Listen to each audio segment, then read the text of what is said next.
we've got Ukraine. We're feeding Israel, and we're spending millions, billions here. Uh, Another war that would be supporting three wars. Uh, that's going to, can we do that? Uh, um, or isn't this going to just bleed us dry? Do you think they care? Oh, never mind. I think we're already being bled dry, right? I Yeah. mean, into the streets, look around you, look at the human suffering, right? Mhm. Everybody's struggling. What's 60% of US families don't have $500 to their name.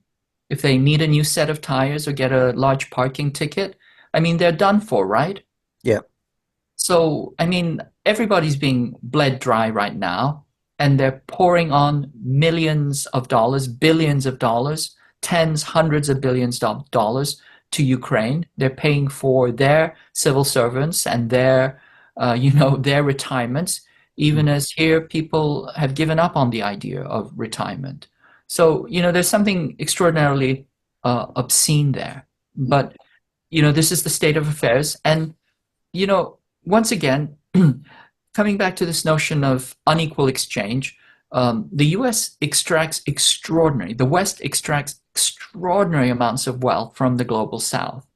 But that extraction is based on the assumption that all of these global South still stay under the thumb of the United States and use US, dollar as the medium of exchange and et cetera, et cetera.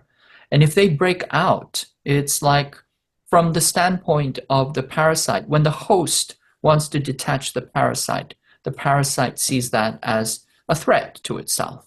And this is potentially what's happening with the rising of the multipolar world. The multipolar world is a negation of this extractive unipolar world where the US and Western colonial European states were the predator states that simply extracted all the wealth out of the global South. I mean, France still has colonies in the Pacific, in Melanesia, Polynesia. It still has, colonies. That's why there are these, massive, protests in New Caledonia. Mhm.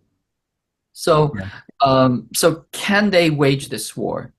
The question is, should they? No, absolutely not. It's unjustifiable. Can they wage this war? Um, I think they have deluded themselves into thinking that they can. How do they think this? Because first, the US has waged endless war, and as it racks up the costs, it puts it on the credit card, right? Puts it on the credit card, and that credit card is the US dollar. Essentially, it has the capacity to print endless amounts of US dollars. So that it just puts it on the credit card and then it gets stuff from other countries and it gives other countries useless paper, an IOU for useful goods. And that's how it's continually lived high on the hog. It's as Blanche Dubois said, she has always lived off the kindness of strangers. The US has always lived off, the kindness or the extraction of other countries. So, um, and then the other question that has to be asked is, does the US have the industrial capacity to wage war? Because one of the things that we see in the Ukraine war is that industrial capacity matters. Financialized economies cannot go to war against an industrial power because industrial capacity matters. In a war of attrition, you need to be able to produce bullets and shells and munitions and arms in order to fight. And if you've gutted your industrial capacity, how can you fight, right? Mhm. So there are two answers that the US is working on. One is it's getting its vassals to do the industrial production for it. They're talking about South Korea, Japan, and they're also trying to pull India into this. For example, they want India to produce US jet engines, for example. So, South Korea has a large military industrial complex.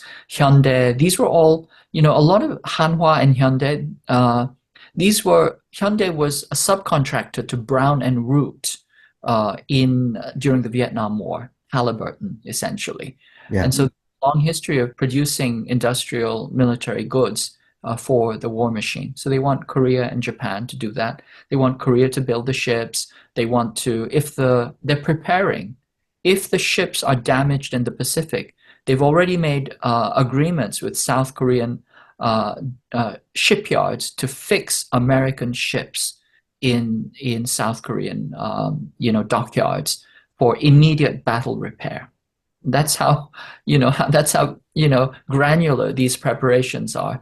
The same thing with Japan. They expect Japan to do a lot of the, military industrial preparation. And of course, the US is also trying to reshore some of these industrial capacities. And, if you look at, for example, all the tech companies, they're all gathering like pigs at the trough for US military procurement. The Silicon Valley tech companies are all, suckling or preparing to suckle at the teat of the military.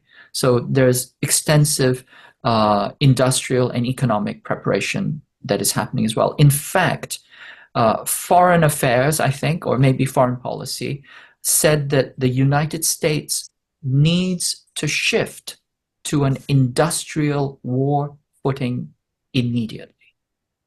US needs to shift to an industrial war footing immediately.